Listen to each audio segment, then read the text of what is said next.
Hello from Span. When preparing to flush mount the span panel, first ensure that the wall opening is large enough for the panel's dimensions. The panel measures 15.9 inches in width, 39.3 inches in height, and is 6 inches thick.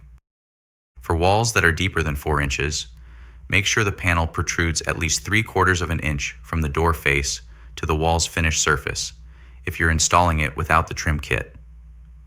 However, if you're using the span panel trim kit, increase this distance to 1 inch.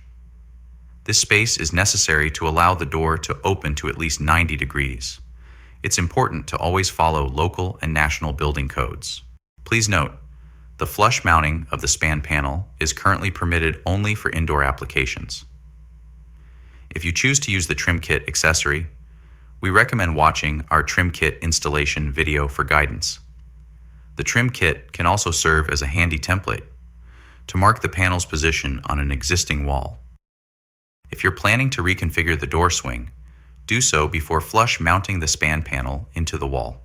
This precaution helps prevent the possibility of the hinge components becoming buried inside the wall, which would make them difficult to access for later adjustments. When you're ready to mount, use a pilot bit to drill 4 holes at the indicated locations. The size of these pilot holes will depend on the size and type of the fasteners you're using. This stage is also the perfect time to create your field-made knockouts for the electrical connector fittings. Remember to cover and protect the backplate during this process to prevent any metal shards from entering. The span panel is quite heavy, weighing about 75 pounds. You'll need 2 people to safely fit it into the wall and secure it. In retrofit installations, having an extra pair of hands to help with pulling conductors and cables through the electrical fittings is extremely helpful.